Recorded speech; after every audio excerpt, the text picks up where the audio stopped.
A paz do Senhor a todos, seja muito bem-vindo ao meu canal. Sou o professor Marcelo, presbítero da Igreja Evangélica Assembleia de Deus, e temos comentado aqui no canal as lições de adulto e também as lições de jovens. Estaremos neste momento entrando num assunto mais importante, onde estaremos falando sobre as qualificações pessoais e essenciais para os diáconos. Esta é a lição de jovens, que será comentada no dia 6 de agosto de 2023. E neste momento, fique conosco até o final para estar acompanhando os estudos que aqui estamos ministrando e também tirando as suas dúvidas. Estarei falando algumas coisas concernente à lição. Alguns pontos importantes estaremos também destacando e eu creio que será de muita utilidade para todos nós este importante assunto. Então vamos começar aqui a nossa lição.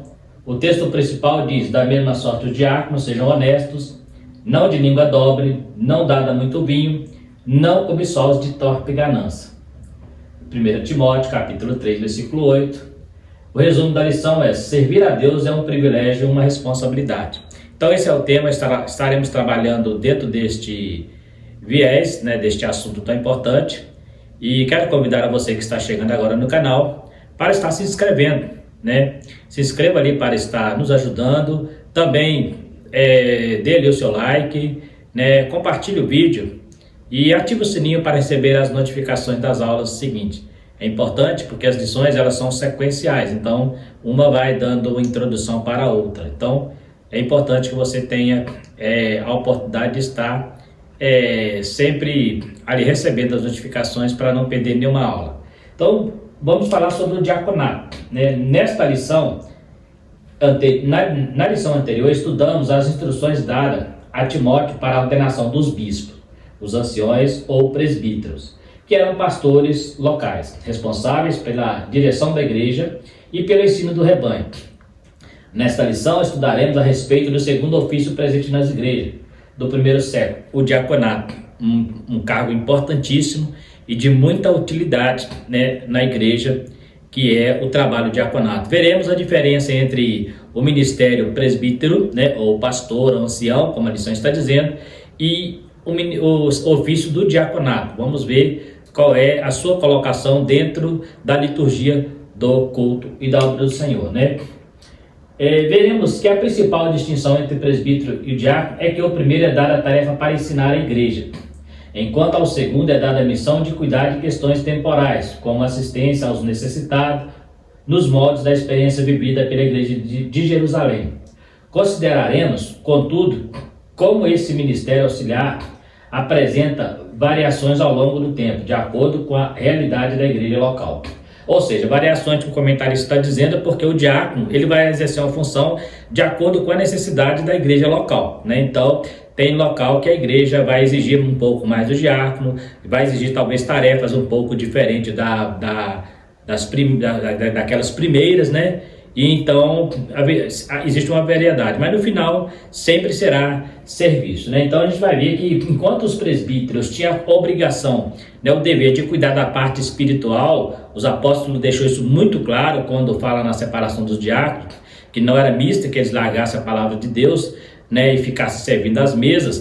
Então escolheram entre eles 7 homens, A gente entende ali, não está ali totalmente explícito a palavra diácono, mas entende-se que ali nasceu então o ofício do diaconato, E é interessante que alguns pastores, como comentamos em lição anterior, eles tinham a ideia, alguns pastores hoje da atualidade terminam tomando para si funções que não é do pastoreio, Você tem casos de pastores que às vezes está construindo uma igreja, ajuda ali a sentar tijolo, ali, mexer com concreto, e algumas pessoas até elogiam, deveria quem deveria estar ali seria o diácono, que é uma função, digamos assim, mais braçal, Ainda que hoje as igrejas mais ricas, elas contratam empresa, Que também é o correto. Então a gente vai ver que a diferença de um pelo outro é exatamente essa, porque um cuida da parte espiritual, da parte atemporal, e o outro cuida da parte temporal, que é aquela cotidiano do dia a dia, órfãos, viúvas, né, a dificuldade, a necessidade da igreja na área social. O ministério diaconal, a origem do diácono. Os primeiros diáconos foram instruídos em Jerusalém, Atos capítulo 6, versículo 1 a 6, acabamos de citar isso aí. Na igreja liderada pelos apóstolos, sob a direção de Tiago, irmão de Jesus, Lucas narra que, crescendo o número dos discípulos, houve uma murmuração dos gregos contra os hebreus, né, porque as suas viúvas eram desprezadas no ministério cotidiano. Né? Então, foi daí que nasce a necessidade do diaconato. A partir do momento que a igreja precisou dos diáconos, é que eles apareceram. Então, o diácono não é um cargo de status, né? Um cargo, uma patente no ministério, como algumas pessoas entendem. Eu sou diácono, daqui a pouco eu vou ser presbítero, daqui a pouco eu vou ser pastor. Não, o diácono, ele só surge na igreja quando há necessidade deles. Então, essa é a função do diácono. Existem igrejas, inclusive, que não existe essa questão desse degrau, né? Igreja que os diáconos são grupos separados e são sempre diáconos. Pode ser até que um deles vira um pastor, mas no geral eles não têm essa ideia de que o diácono vai virar pastor igual alguns sistemas episcopais, né? Alguns, como já falamos, adotam, né? Que o diácono vai a presbitério, o presbitério vai ao evangelista, o evangelista a pastor, né? Dificilmente um pastor vai chegar ao ministério pastoral sem passar por esse caminho, né? Mas isso é sistema episcopal, isso não é raro, é costume de cada igreja. Isso se deu pela conversão dos judeus de fala grega, que fez reproduzir no seio da igreja cristã uma divergência que já existia no mundo judaico. Era um certo divisionismo entre judeus nativos, que falavam aramaico, língua corrente em Israel na época, e judeus não nativos que haviam se helenizados e falavam a língua grega. Então nós vemos aqui que o comentarista ele falou sobre os judeus que falavam língua grega e que estavam sendo desprezados no assunto cotidiano. Aí alguém diz assim, mas por que ele citou que esses judeus seriam os helênicos, né, seriam judeus?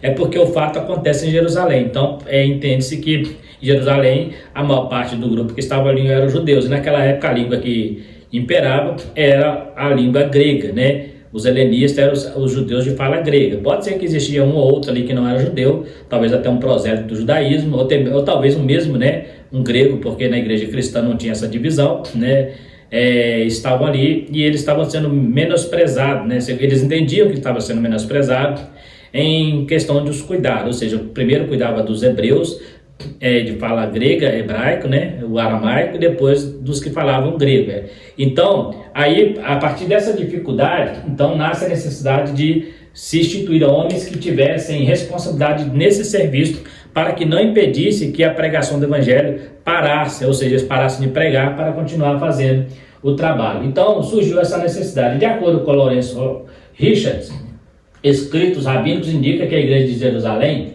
havia adotado o sistema judeu de ajuda aos pobres, que envolvia tigela dos pobres e cestas dos pobres, né? O nome hebraico lá é Talmud, né? E Kapar.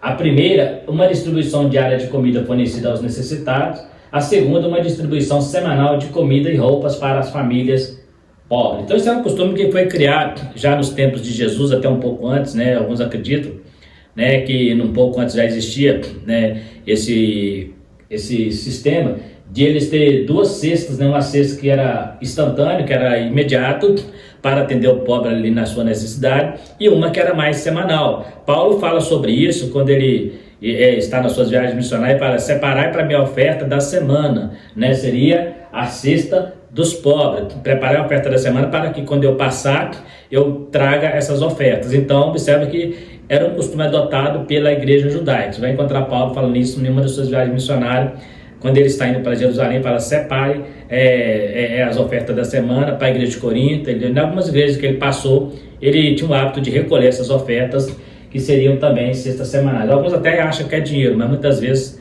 não era dinheiro, muitas vezes era donativos mesmo, né?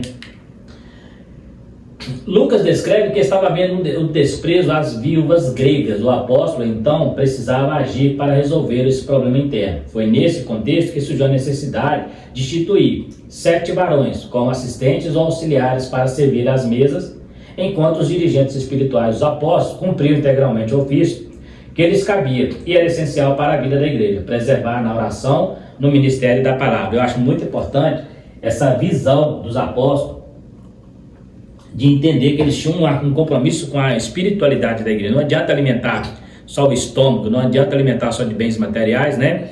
Mas eles tinham preocupação em levar o espiritual, e eles faziam de tudo para que nada impedisse esse caminhar deles. Eles faziam de tudo para que esse caminhar sobre levar a palavra, eles tinham dedicação exclusiva, né, à pregação da palavra naquele tempo e a expansão do reino de Deus. Então, quando surgiu a necessidade de trazer, de dividir bens, né, ofertas, donativos, ele falou assim: nós não podemos fazer isso. Separa entre vós pessoas sábias. Ali tem as características no capítulo 6 de Atos, como seriam esses homens, né? Não de forte top ganância. Então, algumas características deles, depois Paulo escrevendo a Timóteo, mostra que era uma exigência também para os presbíteros, com algumas diferenças, mas eram as mesmas exigências para os presbíteros. É uma lição que eu comentei, eu até cheguei a dizer que a gente fala sobre que é característica do obreiro, mas na verdade é para todo cristão. Então, como eles tinham que ser exemplo, eles tinham que ser nessa situação para que ser modelo para as pessoas me seguirem, né? Então, mas na verdade é uma exigência para todo servo de Deus. Um duplo ministério. Embora Lucas não use o substantivo diáconos, aquele que serve, como título para edificar os 7 varões eleitos pela igreja de Jerusalém, é consensualmente admitido que ali se deu a instituição dos diáconos. Mesmo porque o termo grego diaconia, serviço ou atendimento, está presente no versículo 1, enquanto o verbo diaconeu, servir, aparece no versículo 2. Em ambos os casos, a referência está ligada a servir às mesas. Então, a gente vê aqui, o comentarista usou aqui algumas palavras gregas, que são o diáconos, né, ou diaconia, né, e também diaconel, né, que tudo tem relacionado a serviço. Então, ainda que lá não aparece diretamente referindo a eles, mas quando ele fala servir à mesa, né, servir à mesa, ele está usando o verbo diaconia, né, que é diaconel, que significa servir. Então, ali aparece a primeira vez a palavra diácono, né. No versículo 4, o termo diaconia, serviço, volta a aparecer, agora, contudo, na expressão ministério da palavra. Assim, são 2 ministérios ou serviços distintos, o principal de servir a palavra e o auxiliar de servir às mesas. Um duplo ministério estava estabelecido, realidade que seria reproduzida nas demais igrejas do Novo Testamento. Então aqui nós temos 2 ministérios na igreja primitiva. O primeiro é o servo, o diácono que prega, o diácono que ensina, o diácono que cuida da parte espiritual, e agora temos o diácono que cuida da parte material. Os presbíteros, pastores ou anciões eram os pastores que, como servos de Deus, como diáconos, né, que a palavra significa servir, serviam no sentido do banquete espiritual, o alimento espiritual, os diáconos, o alimento material. Então nós temos ali um duplo ministério. É interessante que na igreja primitiva não se vê muitas divisões entre ministérios. Nós temos pelo menos diáconos e presbíteros, né? Aí você fala assim: mas lá também tem ancião, lá também tem pastor, são todos sinônimos, né? O apóstolo Pedro, inclusive, ele fala: eu também sou presbítero. O apóstolo Paulo também se chama a si mesmo de presbítero. Então, porque são servos, né? Nós vamos estudar mais um pouquinho adiante o que significa esses termos, né, na língua original. A síntese tanto o presbítero quanto o diácono são diáconos, né? Elas são servos, no sentido comum do termo. Contudo, o primeiro serve a palavra, o segundo as mesmas. Em outros trechos do Novo Testamento, o mesmo vocábulo grego vai aparecer com o sentido amplo de servo e com o sentido específico, ofício, diaconal, como veremos no tópico 2 desta lição. Então a gente vai ver aqui algumas situações em que eles aparecem como no sentido de ofício, né? Vou adiantar aqui porque mais para frente a gente quer comentar um pouco mais detalhado esse assunto aí.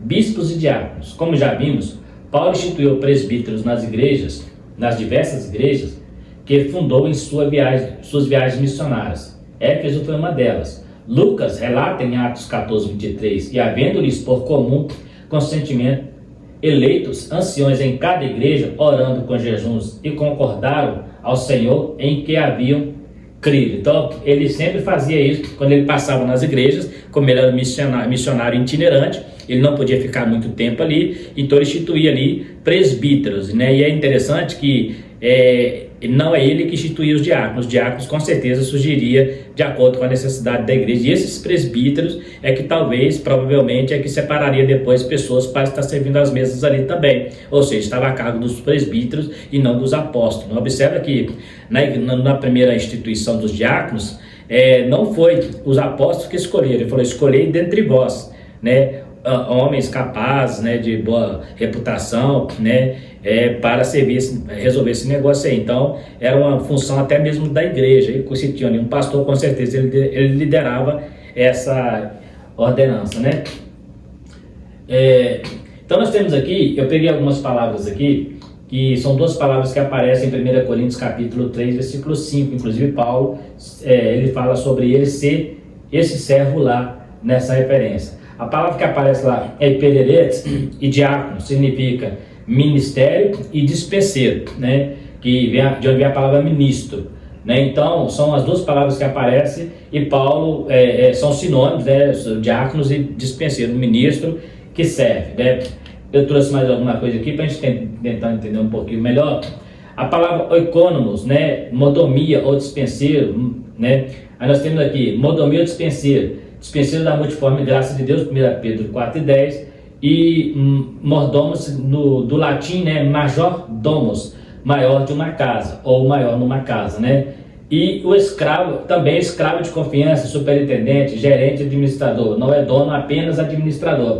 Então aqui nós entendemos que todo servo de Deus, ele se encaixa como se fosse um mordomo, ele não é dono de nada, né? Tem gente que prega e acha que é dono da palavra, né? Até vende as suas pregações que ele acha que é dele, o dom que ele tem ele vende, né? Mas aqui está bem claro que ele é só um escravo de confiança, um superintendente, um gerente e um administrador, porque ele não é dono, ele é apenas administrador. Então, a palavra oikonomos, né, significa modomia, de onde vem a palavra dispenseiro, né? O que é dispenseiro? É o diácono que cuida da dispensa.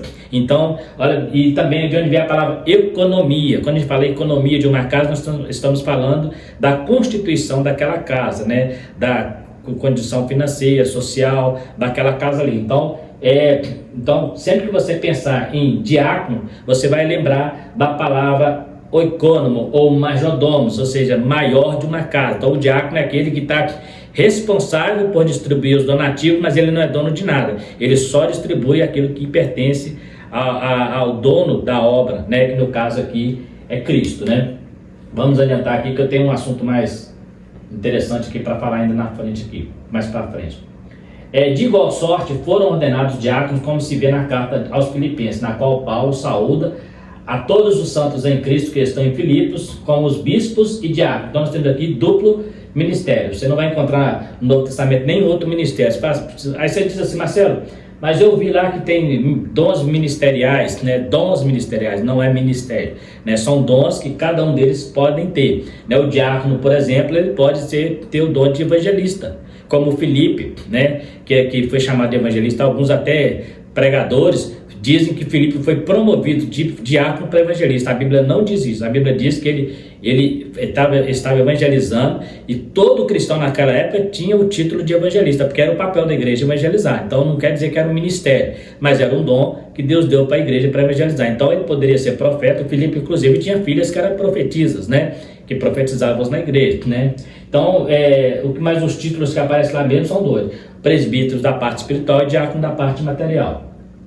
Vê-se, portanto, que os ministérios locais foram constituídos por bispos ou presbíteros, responsáveis por dirigir e ensinar na igreja, e por diáconos, auxiliares para questões administrativas ou temporais, conforme a necessidade de cada comunidade. Então nós temos ali bispo ou presbíteros ou pastores, né?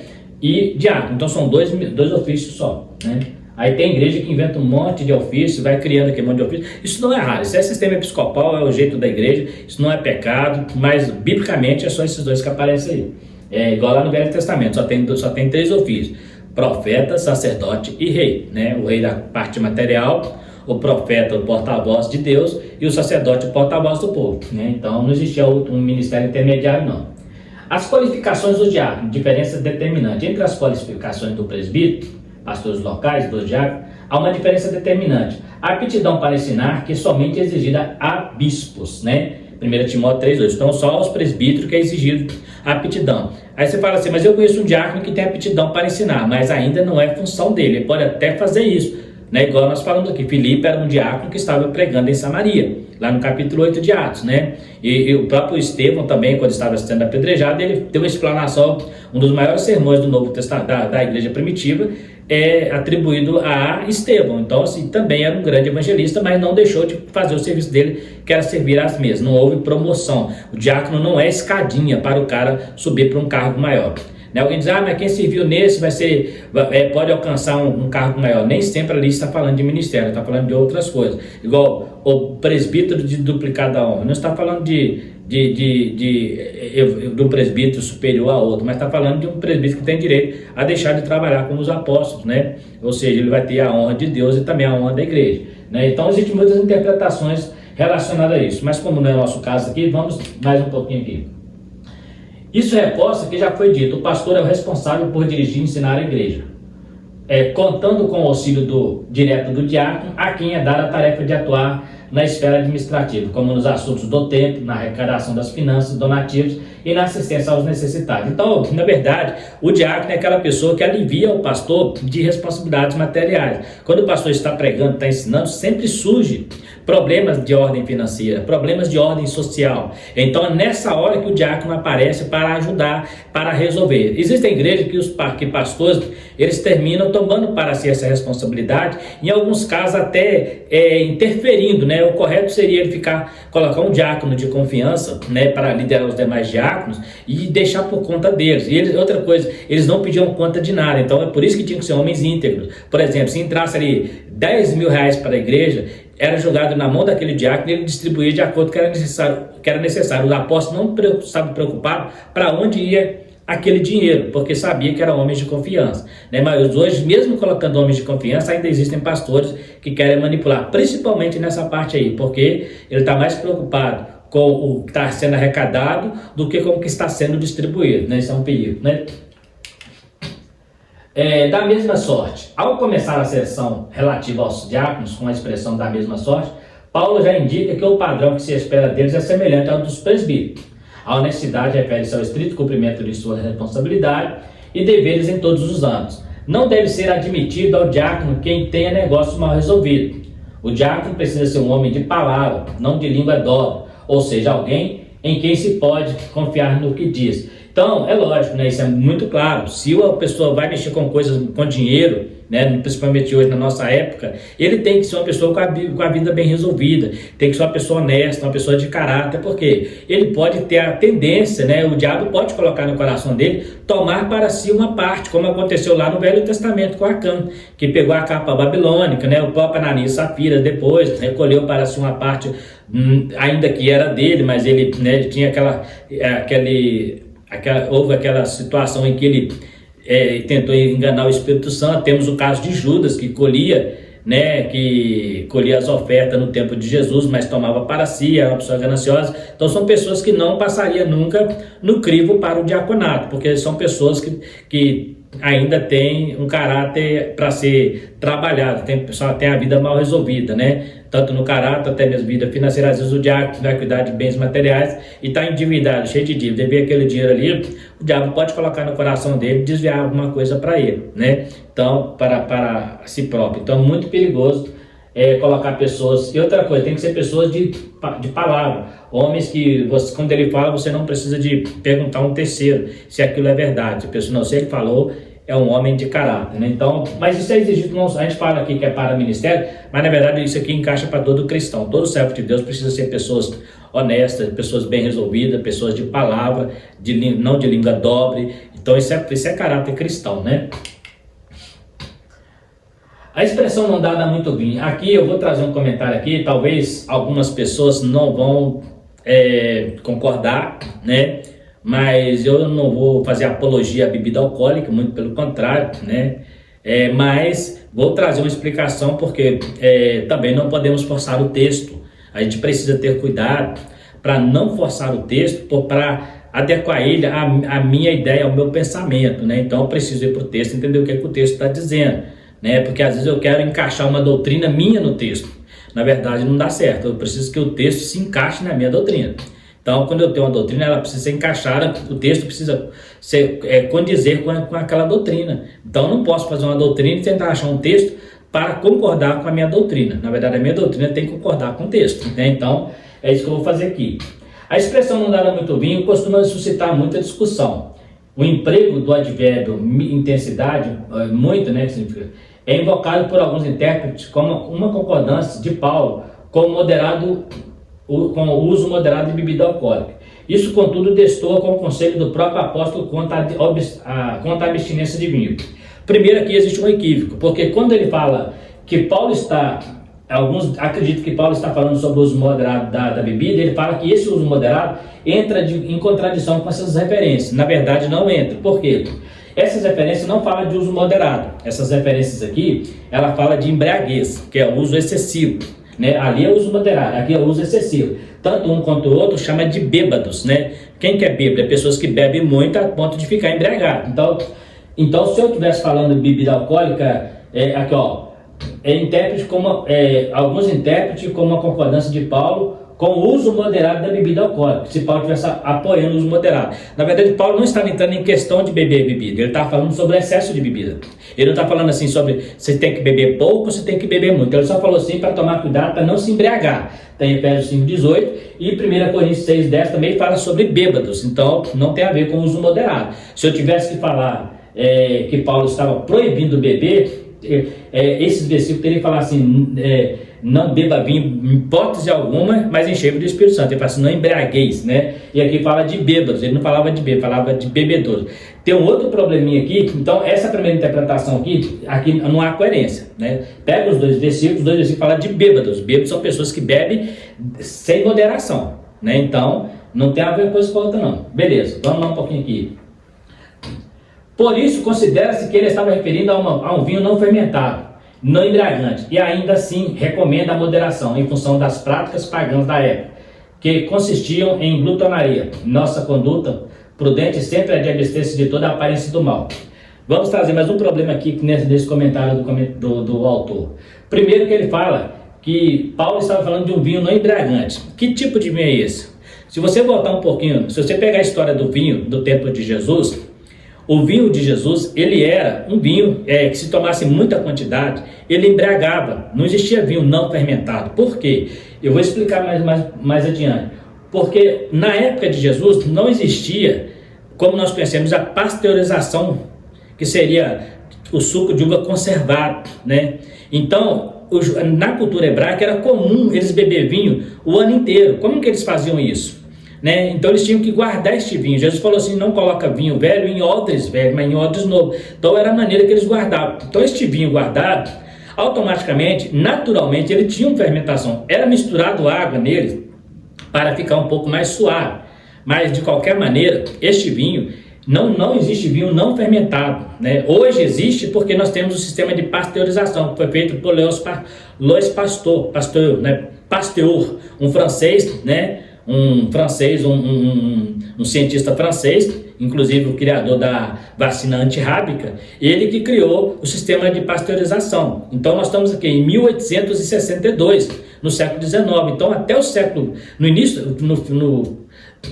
no final do século XVIII para início do XIX, ainda não existia nem esse sistema. Então qualquer uva, qualquer vinho, ele se tornava fermentado de qualquer maneira, não era proposital, é porque ele não tinha como conservar, eles não tinham na época refrigerador e também não tinha o sistema de pasteurização. Então a gente precisa ter esse cuidado, porque ele falou assim, ele está falando de um vinho não fermentado. Como que é esse vinho não fermentado? Hoje existe, mas na época não tinha como. Ou se você pegar um suco de uva e deixar ele uma semana no suco, ele vai azedar, virar vinagre ou vai se fermentar. Alguma coisa vai acontecer, ele não vai ficar uma semana natural. Era este vinho que eles tomavam na época. Então, como que eles tinham este vinho? Exatamente o vinho conservado, que se fermentava. E este vinho, sim, ele tinha teor alcoólico e muitas vezes ele era embriagante. Não era um vício, né? Agora, e ainda assim, e outra coisa que o comentarista se equivocou aqui, É porque se o vinho não era embriagante, qual sentido teria falar que não embriagar com vinho? E qual sentido teria falar de glutonaria? Glutonaria tem a ver com comida e não com bebida. Se é o suco de uva, eu posso beber quantas vezes eu quiser, não vai me prejudicar em nada. Agora, a glutonaria não. Quando você come muito, vai te prejudicar na sua saúde. O vinho não. Se o vinho é sem álcool, né, igual ele está falando que é não fermentado, eu posso tomar igual eu tomo água, normal. Não teria problema algum. Então não tem sentido eu falar que Paulo estava se preocupando com glutonaria. E ele fala outra coisa aqui que é interessante, que fala assim... e ainda assim recomenda a moderação em função de práticas pagãs da época que consistiam em glutonaria.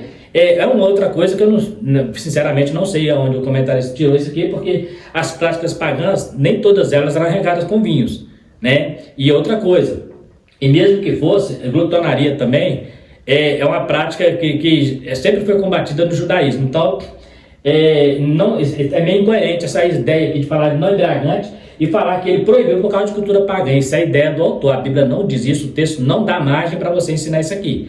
Que ele proibiu a pessoa tomar o vinho não embriagante por causa da prática pagã de glutonaria.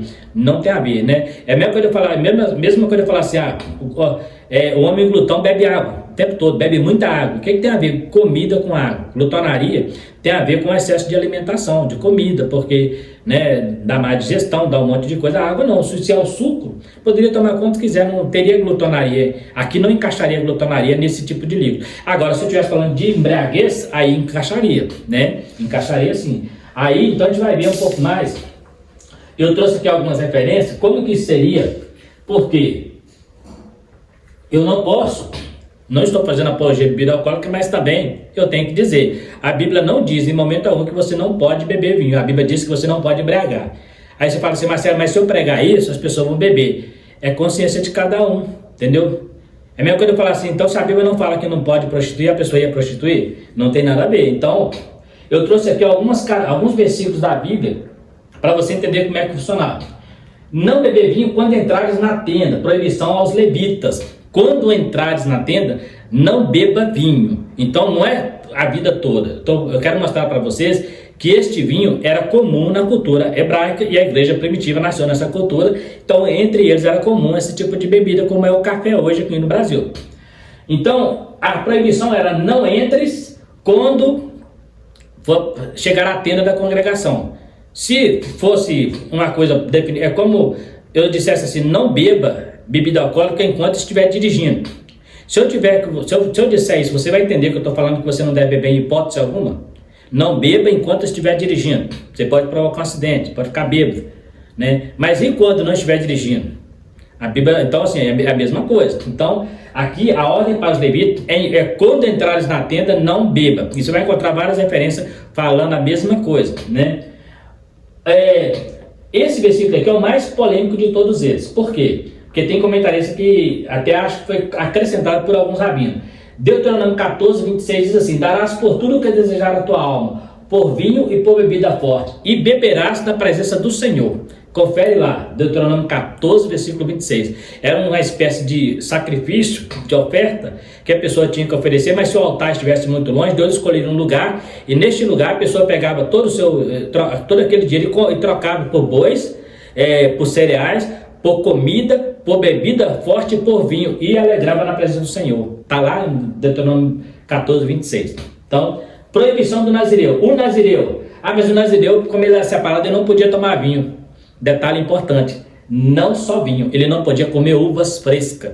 Nada que viesse da uva eles podiam comer. Então não era só o vinho que é embriaga, não. Eles não podiam comer nada da uva enquanto estivesse no seu nazireado. Então eles não podiam.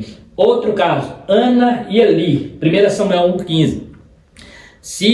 Por que o sacerdote deduziu que Ana estava bêbada? Porque ela era a cachaceira que andava de bar em bar tomando todas? Não, porque era comum as pessoas beber vinho. Então ele achou que ela bebeu um pouco para mais e estava bêbada ali no altar.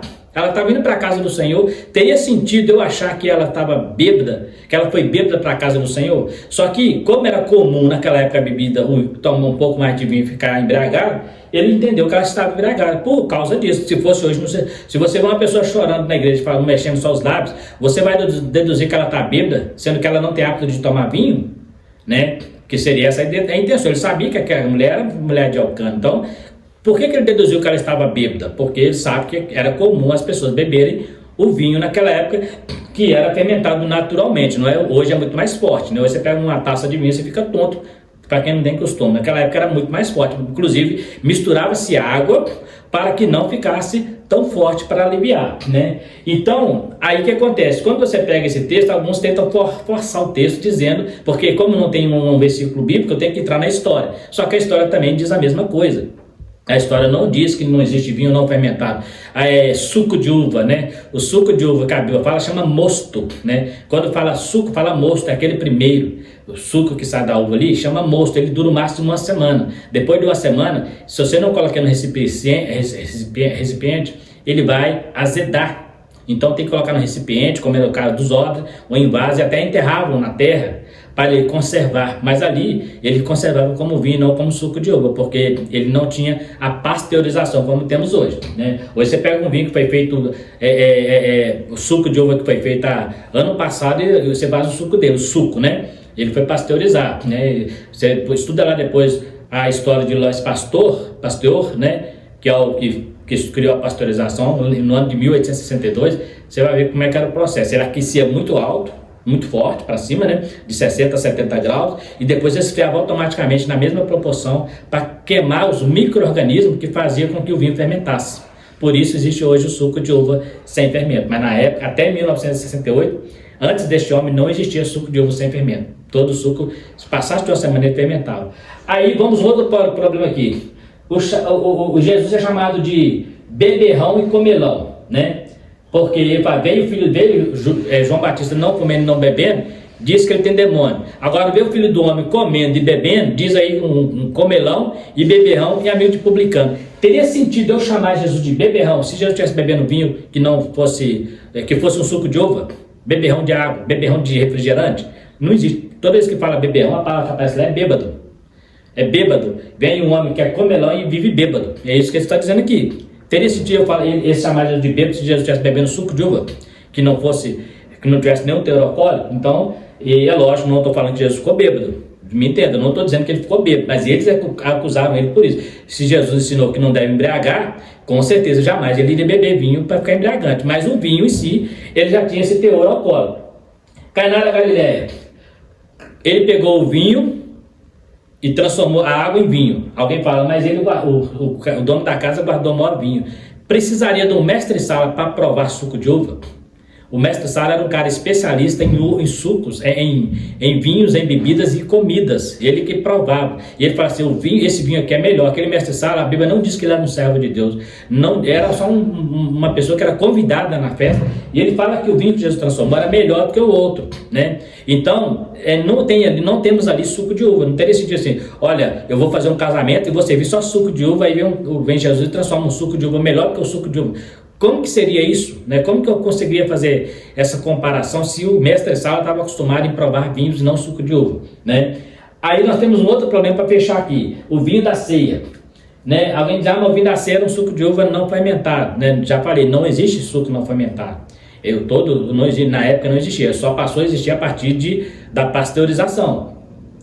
O vinho da ceia, que era servido, Paulo, ele fala assim, olha, se você não come, se você vem para aqui, come e deixa os pobres sem comida, né, vocês não estão ceando. Um come e o outro embriaga.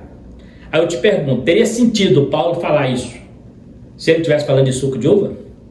Ele falaria, um come e o outro bebe suco à vontade. Vai falar, um come, o outro embriaga, porque toma vinho com excesso e fica bêbado. Isso na ceia. Não estou falando em princípio da ceia do Senhor, não. Mas aquela primeira ceia que Paulo fala ali, eu recebi do Senhor que também vos ensinei, aqueles vinhos que simbolizavam o sangue de Cristo, ele está falando daquele vinho. Volta lá no versículo 21 de capítulo 11, de 1 Coríntios, ele fala, se vocês fazem isso, um come e o outro embriaga. Teria sentido, você está comendo pão e água, teria sentido eu falar que você é um comelão de pão embriagando com água, ou embriagando com suco não fermentado? Não teria sentido algum. Ele poderia falar assim, então um come e o outro bebe demais. Poderia usar essa palavra. Mas ele fala bem claro, um come e o outro embriaga, se referindo a este vinho, que se bebesse em excesso, ele fazia a pessoa ficar bêbada. Aí você fala assim, então eu posso beber. Volta em Provérbios e vê as consequências de quem se embriaga, né? As consequências são desastrosas, até hoje são desastrosas. Famílias inteiras são destruídas por causa da bebida alcoólica, casamentos, pessoas perdem emprego, acidentes de carro. Então jamais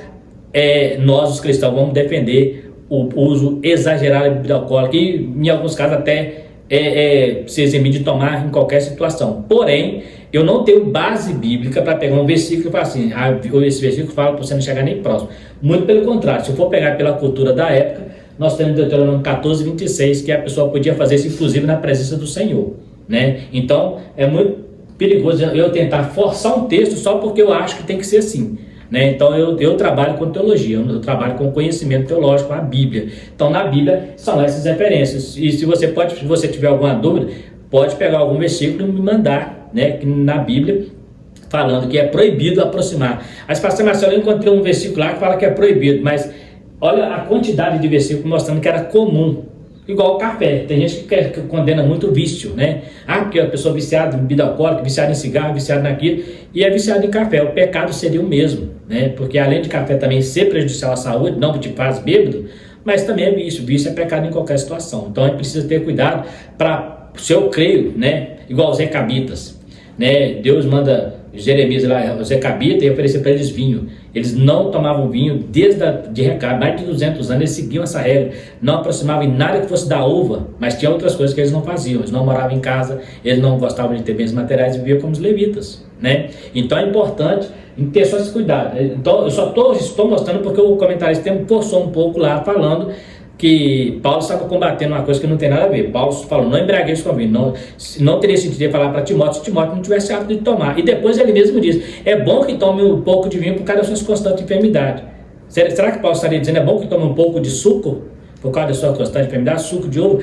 Aí outra coisa importante, você fala assim, não, mas aquele vinho naquela época era não fermentado. Aí tem um outro problema. A Páscoa que Jesus celebrou era com vinho. A Páscoa acontecia 7 meses depois da colheita das uvas. Então aquele vinho foi colhido há 7 meses atrás. Como que eles iam conseguir manter aquele vinho sem fermento durante 7 meses sem a pasteurização? Exatamente, conservando ele, colocando ele em lugares conservantes, que seria em vasos enterrados na terra, em barris. Então não teria como eu dizer que aquele vinho ali era suco da uva fresco. Não tinha suco de uva fresca naquele período. Ele estava tomando vinho que foi colhido há 7 meses atrás. Então, pensa bem, pega uma uva de 7 meses atrás e tenta manter ela só de suco. Faz o suco dela e tenta manter ela, não dura uma semana, se não tiver ali a fermentação. Se não colocar no estado de fermentação, não dura uma semana. Hoje nós temos a pasteurização, que é diferente. Mas isso aí não tinha na época. Então não tinha também refrigerador. Por exemplo, vou guardar no congelador ali que vai virar pedra e vai ficar daquele jeito. Mesmo assim estragaria. Mas o vinho que eles tomavam na ceia, na Páscoa, era um vinho de 7 meses atrás. Então só para vocês entenderem isso aí. Tá? Aí você fala assim, então você está fazendo apologia de bebida alcoólica? Não, eu estou só explicando, porque não adianta também eu querer torcer o texto para concordar com o que eu acho que é, né? Então a gente tem que ter esse cuidado, né? Completando o rol. Assim como os presbíteros, os diáconos deveriam ser vigilantes em matéria de dinheiro, afastando-se da cobiça, contentamento e remoderação são fundamentais para nos livrar de toda ambição ou desejo imoderado por bens ou riqueza. Paulo enfatiza isso no versículo 9 e 12 do capítulo 6 de 1 Timóteo, especialmente no versículo 10, o amor ao dinheiro é a raiz de toda espécie de mal. Aqui é outro problema que a gente vê também para quem está mexendo com dinheiro, mexendo com coisa material, não pode ser apegado a essas coisas, não pode ter amor a essas coisas, porque corre o risco de desviar para si, né, aquilo que é do Senhor, né? Outra recomendação semelhante à do presbítero diz respeito à vida conjugal e à liderança da família. A expressão marido de uma mulher não é apenas uma reprovação à poligamia, mas também ao divórcio e ao novo casamento, fora das hipóteses bíblicas de exceção, quando esgotado todas as possibilidades de reconciliação. A questão do divórcio, né? Então, o diácono ele tem que lutar pelo seu casamento e divórcio seria a última condição para ele continuar no ministério, né? Então, existem igrejas, inclusive, que depois da pessoa divorciada, jamais ele vai poder exercer qualquer ministério, né? Eles entendem que a pessoa divorciada, mesmo se casar de novo, não vai poder exercer qualquer ministério. Mas isso aí não é o nosso assunto aqui, é questão de interpretação, né? Vamos lá um pouquinho aqui. Paulo inclui os diáconos na recomendação de guardar o ministério da fé em uma pura consciência. Devem estar convictos de sua salvação em Cristo e não terem nenhuma culpa que possa lhes abalar a fé. Somente homens que tenham todas essas qualificações e forem primeiros provados e atestado como irrepreensíveis poderão ser ordenados ao importante ministério diaconal. Então existe sim, né, toda uma exigência, né, ética, para que eles exercessem essa função. Não é eu pegar um camarada que eu acho que ele é bom diácono e eu não examinar a vida pregressa dele, ver como que ele pensa, como é que ele é com a família, como é que ele é com bens materiais, né, como é que ele é uma pessoa, um administrador dos seus bens, da sua finança, né, porque se ele for uma pessoa descontrolada, ele não vai conseguir administrar aquilo que está nas mãos dele para fazer, não. Inclusive, lembra que o Paulo fala assim, porque tem que cuidar bem da tua casa, porque se não cuidar bem da tua casa, como cuidará da casa de Deus? Então, eu falei na lição anterior e volto a repetir, o seu primeiro ministério é o teu lar. É onde você aprende a liderar, onde você aprende a administrar finanças, onde você aprende a lidar com o social, né, com a diversidade, né, com os bens materiais, é no teu lar, na tua casa, onde é a tua escola, né, onde você aprende, dali que parte para as outras coisas. Então, se você for reprovado na tua casa, com certeza será reprovado em qualquer outro ministério lá fora. Referências às mulheres, a diaconisa. Aparentemente, Paulo abre uma nova seção em seu texto para se referir às mulheres. Assim como havia dito, da mesma sorte o diácono, agora diz da mesma sorte as mulheres. Isso tem levado alguns eruditos a considerarem que o apóstolo estava tratando de 3 ofícios distintos na igreja, bispo, diáconos e diaconisa. Mas o texto imediato não converge para essa interpretação. Primeiro, que mesmo que alguns eruditos falam, diaconisas e diáconos seria a mesma coisa, né? A diferença é que o masculino e outro é feminino. É igual falar pastores e pastora. O ministério é pastoral. Agora, ser macho, ser homem, ser mulher, é só, né, masculino e feminino. Então, vamos falar pastor é homem, pastora é mulher, mas o ministério é pastoral. Diácono também seria a mesma coisa. Então, seria bispo, diácono, incluindo mulheres, como diaconia. Então não são 3 ministérios, um grupo de presbítero, um grupo de diáconos homens, outro de diaconisas, né? Não seria isso não, seria diáconos e pastor, diáconos, e no meio dos diáconos haveria mulheres, né? Vamos um pouquinho mais para entendermos isso aqui.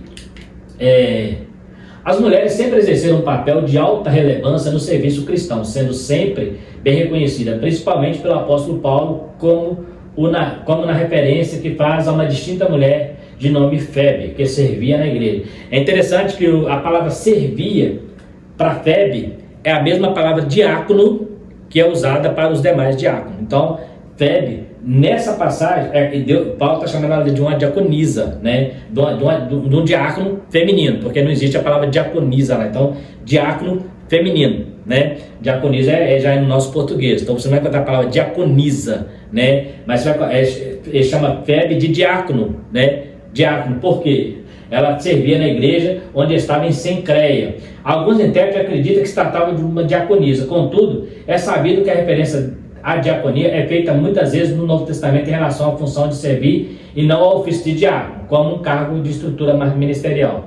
Aqui a gente corre um perigo de eu ser incoerente nas minhas falas. Por exemplo, se eu estou falando que que o diácono é um servo e que serve é um diácono, não tem sentido eu falar que a diaconia é feita muitas vezes no Novo Testamento só em relação a servir, porque eu volto na palavra diácono, é feita só em relação a servir e não ao ofício. Na verdade, a Bíblia não nos dá o ofício de diácono.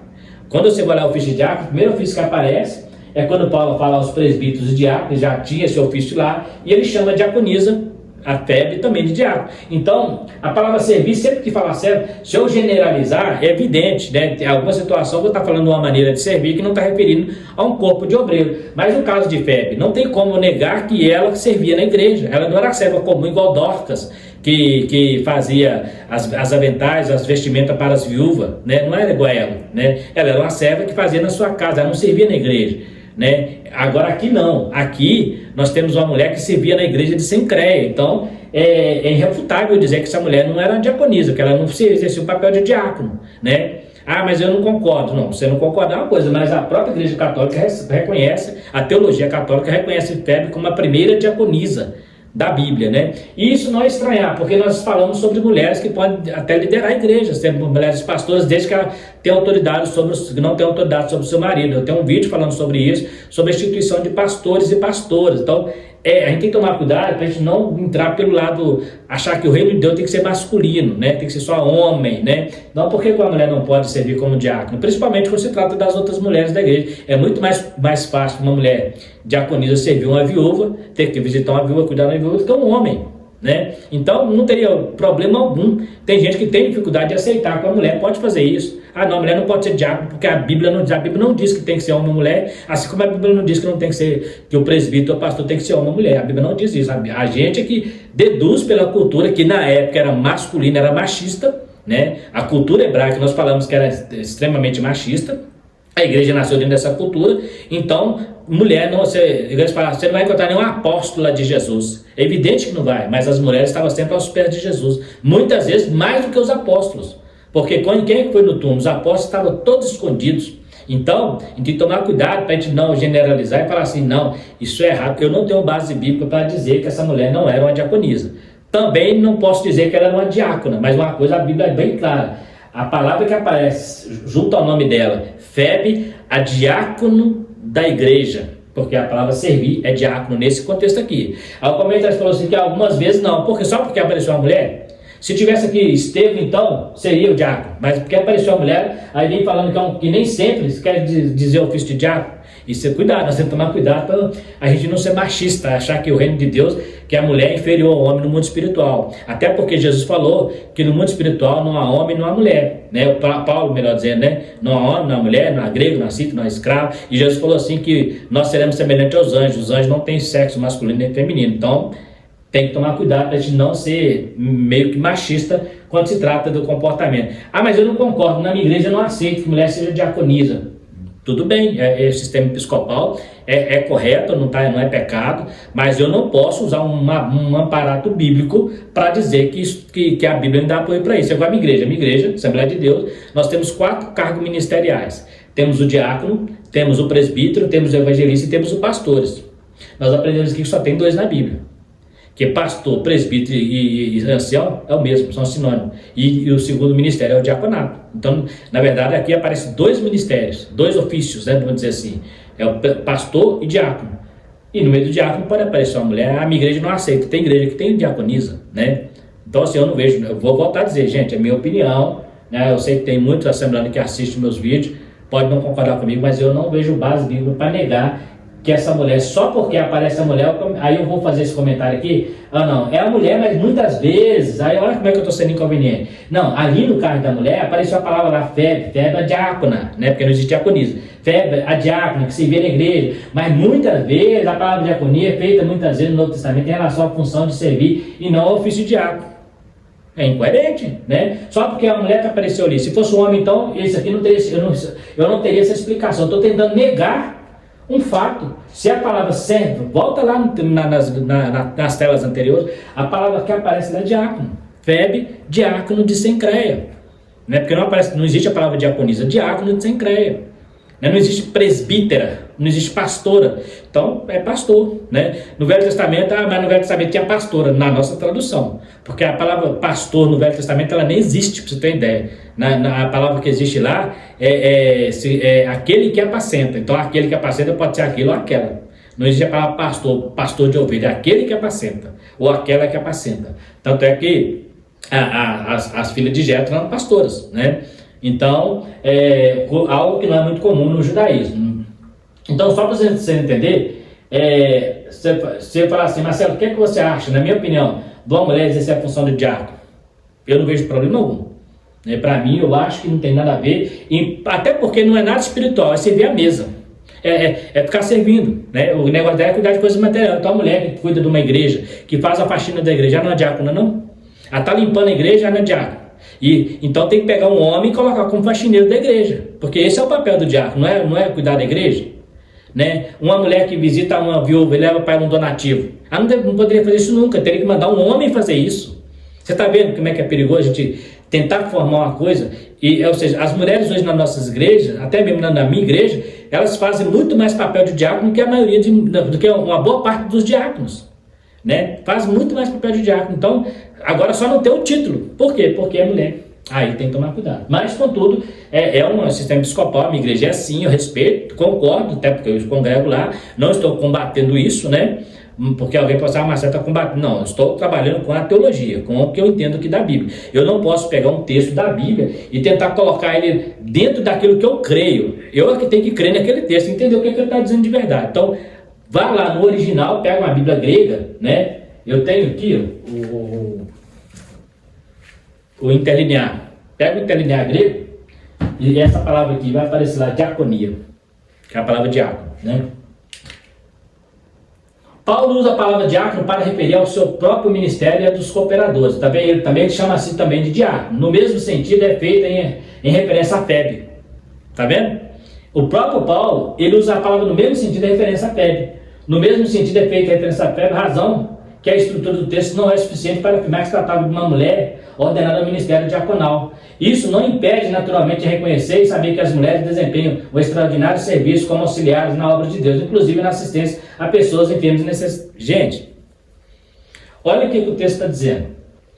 Paulo chama a si mesmo de diácono, ao referir o próprio ministério e a dos seus cooperadores. No mesmo sentido, é feita referência à febre, que eu acabei de falar, diácono da igreja. Razão que a estrutura do texto não é suficiente para afirmar que se tratava de uma mulher ordenada ao ministério diaconal, ou seja, não tem consagração. O ministério diaconal não existe consagração, é ordenado, é separado. Isso não impede, naturalmente, em reconhecer e saber que as mulheres desempenham extraordinário serviço como auxiliares na obra de Deus, inclusive na assistência às pessoas enfermas e necessitadas. Então, cai por terra o que ele falou lá em cima. Por quê? Isso aqui tem que fazer a diácono. Nós não acabamos de dizer que esse é o papel do diácono, cuidar das pessoas enfermas, dos necessitados, dos órfãos da vida. Não foi para isso que foi separado dos diáconos? Então por que febre apareceu na história? Por que não tirou febre então e colocou um outro homem lá? Ela fazia o mesmo papel do diácono, e a palavra que aparece relacionada ao nome dela é diácono, mas ela não era diácono porque ela não foi ordenada. Me mostra na Bíblia alguém ordenando o diácono, orando sobre o diácono, ainda que Paulo cita os diáconos. Só que Paulo, quando cita diácono, ele cita no sentido genérico, ele não fala que é homem ou mulher, ele fala aos presbíteros e aos diáconos, né? Porque a palavra diácono ela é masculina, né? Não é igual a própria palavra pastor no hebraico é masculino, né? Aquele que apacenta. Então, eu não posso dizer, ele está falando que a mulher fazia todo o trabalho de diácono, mas não tinha ordenação. Não existe na Bíblia algo. A Bíblia fala que ele separava o pastor, e quem separa o diácono é a igreja. Ele falou isso, os apóstolos escolheram dentre vós, né? E eles escolheram na igreja sem crer uma mulher, para fazer o papel do diácono. Então, gente, vamos pensar bem se nós não estamos tentando forçar o texto para concordar com a minha ideia, né? Mas se você acha que é assim, amém. Eu trabalho assim, né? Esposa do diácono, além da interpretação da referência às mulheres, 1 Timóteo 3,11, seria as diaconias. Há outras duas linhas de entendimento. Aí o comentário já abriu espaço para eu ter a minha ideia. Uma que considera que Paulo estava se referindo às mulheres em geral, e outra que a sua fala estava sendo dirigida às esposas dos diáconos. É lógico que o texto fala de mulheres. Esposas de diáconos já é interpretação na nossa Bíblia portuguesa. Então ele fala, a mesma recomendação que ele dá para Timóteo, para os diáconos de Timóteo, ele dá também para as mulheres. Então, né? Aí o nosso texto, algumas Bíblias falam as esposas, mas na verdade o texto original é as mulheres, né? Então, nós temos aqui, esta é a posição mais aceita em função que a palavra grega presente no texto é gnaikas, pode ser interpretada tanto como mulheres como esposa. Paulo estava, portanto, reconhecendo que as esposas do diácono tivessem viver honesto e não fossem maldizentes, mas equilibradas e fiéis em tudo. Presta atenção. Gnaikas pode ser traduzido por mulher ou esposa. Em algumas Bíblias aparece esposa. Porém, quando ele fala das mulheres, a Bíblia não diz pelo contexto que ele está falando das esposas do diácono.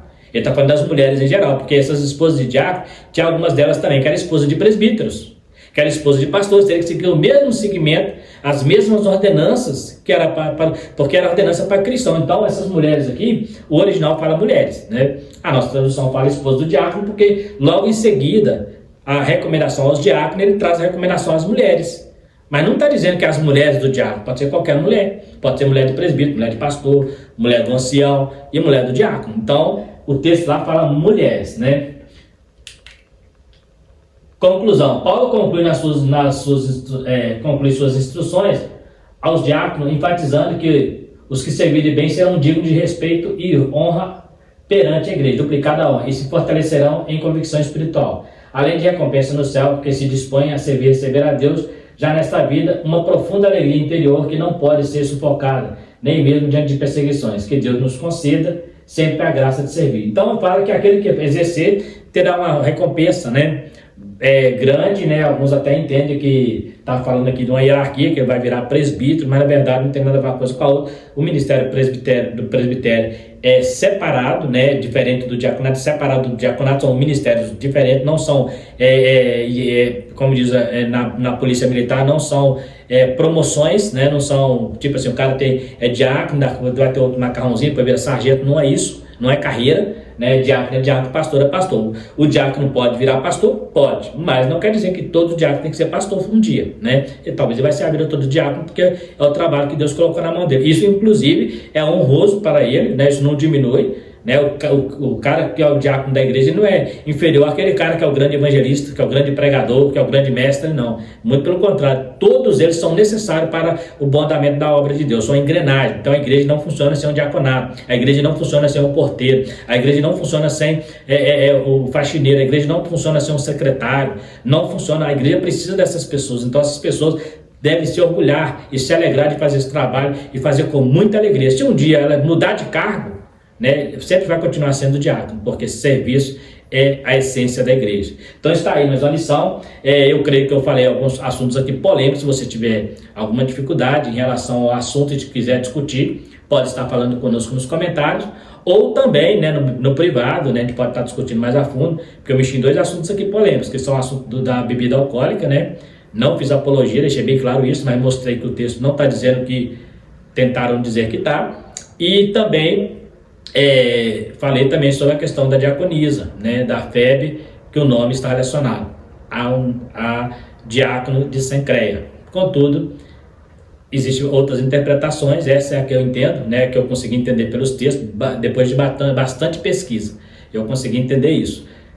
E consigo, né, fico com essa interpretação. Mas se tiver alguma dúvida, algum questionamento, tem toda a liberdade de estar falando conosco nos comentários. Como eu falo, sou flexível, não tenho problema em ser criticado, né? Estive conversando com um amigo, né, essa semana, e ele me deu algumas dicas sobre, né, até mesmo em relação ao português que a gente usa aqui no canal.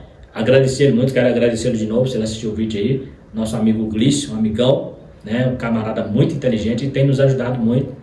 E eu fico feliz de ter pessoas assim que esteja, quando percebe que a gente está, alguma coisa que a gente pode melhorar, em vez de ficar falando por fora e chega na gente, olha, foi legal, mas você precisa melhorar nisso e nisso, eu gosto disso, eu fico muito feliz, né, pelo nosso amigo, nosso irmão Glício, trabalha comigo, e me deu esses conselhos, me ajudou muito, me abriu os horizontes para eu começar a observar algumas coisas. Temos que melhorar muito ainda, mas aos poucos nós vamos lutando para conseguir chegar até lá. No mais, gente, quero agradecer a todos vocês que foram até o final, né, que participou aqui com a gente, né, conferiu as referências bíblicas. Eu tenho certeza que você aprendeu muita coisa hoje, assim como nós temos aprendido a cada lição, né, nós aprendemos a cada lição os assuntos importantes sobre o reino de Deus. E quero agradecer você, pedir a você que ficou até o final que se inscreva no canal para estar nos ajudando, dê o seu like, né, também compartilhe o vídeo, né, e ative o sininho para receber as notificações, porque tudo isso para nós é importante e também é interessante, nós sabemos que você está acompanhando conosco essa lição. No mais, fiquem todos com Deus e até a próxima lição, se Deus quiser.